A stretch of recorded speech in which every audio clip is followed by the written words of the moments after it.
السلام علیکم ناظرین، میں ہوں آپ کا ہوسٹ زاہد شاہ اور آپ دیکھ رہے ہیں 56 جہانیاں یوٹیوب چینل۔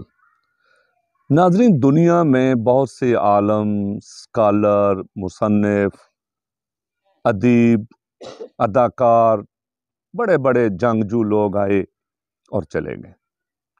جب وہ موجود ہوتے ہیں دنیا میں تو یوں لگتا ہے کہ یہ شہرت کی بلندیوں کو چھو رہے ہیں،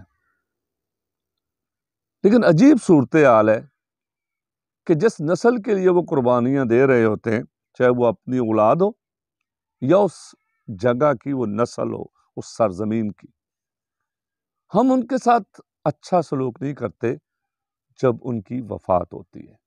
اس میں دو تین وجوہات ہوتی ہیں۔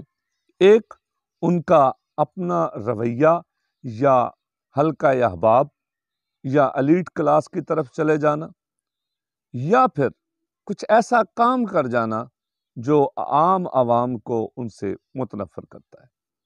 اب یہ نہیں پتا کہ جن صاحب کا میں ذکر کرنے جا رہا ہوں، آپ اس کے بارے میں کیا خیال کرتے ہیں۔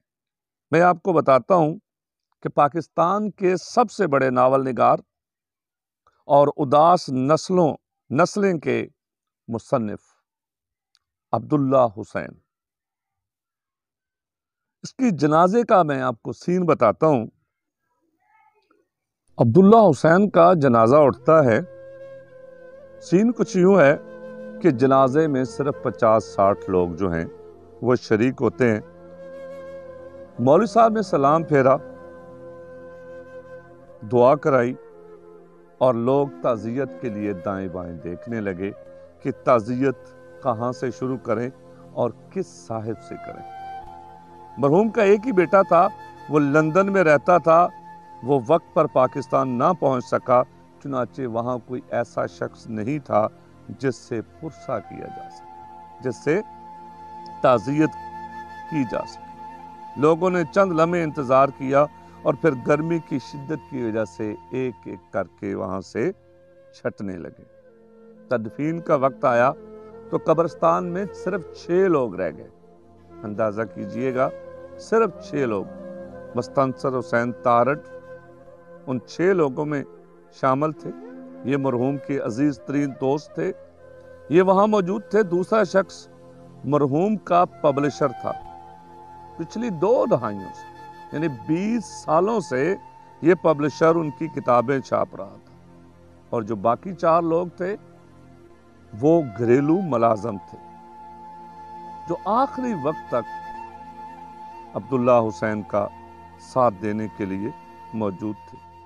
میت قبر میں رکھی جاتی ہے، گورکن قبر پر مٹی ڈال کے برابر کرتا ہے، پانی چھڑکتا ہے، اور یوں ملک کے سب سے بڑے ادیب، سب سے بڑے ناول نگار اور لکھاری کا سفر حیات اختتام پذیر ہو جاتا ہے۔ یہ تھی کہانی کا ایک حصہ۔ یہ 4 جولائی 2015 کو DHA لاہور کے قبرستان کا سین تھا جو میں نے آپ سے شیئر کیا۔ یہ کون تھا؟ یہ عبداللہ حسین تھا، وہ عبداللہ حسین جس کے بارے میں ہم کہہ سکتے ہیں کہ پاکستان نے اب تک بین الاقوامی سطح پر ایک ناول نگار پیدا کیا، اور اس ناول نگار کا نام ہے عبداللہ حسین۔ عبداللہ حسین 14 اگست 1931 میں راولپنڈی میں پیدا ہوئے۔ اصل نام محمد خان تھا۔ 1952 میں انہوں نے قلم اٹھایا اور اداس نسلوں کے نام سے اردو زبان کا ایک ماسٹر پیس جو ہے وہ تخلیق کر دیا۔ اداس نسلیں آج تک اردو کا شاندار ترین ناول ہے۔ یہ ناول عبداللہ حسین نے 32 سال کی عمر میں لکھا۔ صدر پاکستان ایوب خان نے انہیں 34 سال کی عمر میں ادب کا سب سے بڑا اعزاز آدم جی ایوارڈ جو ہے وہ دیا۔ پھر یہ برطانیہ شفٹ ہو گئے، 40 سال برطانیہ رہے۔ برطانیہ میں قیام کے دوران مزید 2 ناول لکھے، 2 ناولٹ بھی لکھے، اور درجنوں افسانے لکھے۔ عبداللہ حسین نے ایک ناول انگریزی زبان میں بھی لکھا، اور یہ سارے افسانے، یہ سارے ناولٹ ماسٹر پیس تھے، نایاب قسم کے۔ پھر آپ بیمار ہوئے، خون کے سرطان میں مبتلا ہوئے، بیماری سے لڑتے رہے، آخرکار 4 جولائی 2015 کو بہترین عمر گزار کر 84 سال کی عمر میں لاہور میں انتقال کیا۔ بیگم کے ساتھ تعلقات کچھ اچھے نہ تھے اور وہ برطانیہ میں ہی رہ گئی۔ بیٹا لندن میں رہتا تھا، جنازے پر نہ پہنچ سکا، اور طالع قاسمی نے احباب کو اطلاع دی۔ یوں 50-60 لوگ ملک کے سب سے بڑے ادیب کی آخری رسومات میں شریک ہوئے۔ یہ المیہ عبداللہ حسین کی موت کے المیہ سے بھی بڑا تھا۔ ہم لوگ اس المیہ سے 2 سبق سیکھ سکتے ہیں۔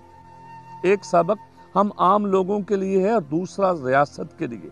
ہم لوگ بہت بدقسمت ہیں، ہم کام، شہرت اور دولت کی دھن میں خاندان کو ہمیشہ پیچھے چھوڑ دیتے ہیں۔ ہم کیریئر بناتے رہتے ہیں، شہرت سمیٹتے رہتے ہیں، اور اس دوڑ دھوپ میں ہمارے خاندان کی موم پگھلتی رہتی ہے، یہاں تک جب زندگی کی شام ہوتی ہے تو ہمارے طاقوں میں پگھلی ہوئی موم کی چند یادوں کے سوا کچھ باقی نہیں رہتا۔ میں بے شمار ایسے لوگوں کو جانتا ہوں جو اپنے بچوں کے بچپن کو اس لیے انجوائے نہ کر سکے کہ یہ بچوں کے اعلیٰ مستقبل کے لیے سرمایہ جمع کر رہے تھے۔ وہ بیرون ملک بھی ہو سکتا ہے، وہ اپنے ملک میں بھی ہو سکتا ہے، کسی بڑے شہر میں اپنے گھر والوں کو چھوڑ کر چلے جانا، یہ بھی ہو سکتا ہے۔ بچے بڑے ہوئے تو انہوں نے اپنی جمع پونجی لگا کر بچوں کو اعلیٰ تعلیم کے لیے باہر بھجوا دیا۔ بچے جہاں گئے پھر واپس نہیں آئے، وہیں کے ہو کے رہ گئے، کیا پاکستان کیا آنا؟ اور یوں ان کے جنازے ملازمین نے پڑھے اور ملازمین نے انہیں دفنایا۔ سوال پیدا ہوتا ہے کہ زندگی میں کیا حاصل کیا؟ نہ اولاد ہی ملی اور نہ دولت شہرت، کچھ بھی نہ ملا۔ میں ایسے لوگوں کو بھی جانتا ہوں جو پوری زندگی شہرت جمع کرتے کرتے مر گئے، اور ان کے جنازے میں ان کا کوئی شریک، کوئی عزیز رشتہ دار اور دوست نہ شریک ہوا، اور نہ ہی وہ لوگ جو زندگی میں ان کے ہاتھ چومتے تھے اور اپنی ہتھیلیوں پر ان کے آٹوگراف لیتے۔ یہ جو موجود لوگ ہیں جو ترقی کی منازل طے کر رہے ہیں، شہرت کی بلندیوں کو چھونا چاہتے ہیں، خاندان کو پیچھے دھکیل رہے ہیں، ان کے لیے بھی یہ لمحہ فکریہ ہونا چاہیے۔ میں نے ایسے لوگ بھی دیکھے ہیں جو امن، انصاف، خوشحالی اور مطمئن زندگی کے لیے خاندان کو ملک سے باہر لے گئے، آخر میں خود واپس آ گئے، خاندان وہیں رہ گیا، اور جب انتقال ہوا تو بچوں کو چھٹی نہ ملی، کسی کو فلیٹس نہ ملی۔ اور میں ایسے لوگوں سے بھی واقف ہوں جو زندگی میں غرور کا غین ہوتے تھے، جنہوں نے زندگی کا اقتدار کا الف اور شہرت کی شین بن کر زندگی گزاری، لیکن جب یہ مرے تو 10 سال تک ان کی قبر پر کوئی دعا کرنے والا نہیں آیا، کسی نے ان کے سرہانے کھڑے ہو کر مغفرت کے 2 بول تک نہ بولے۔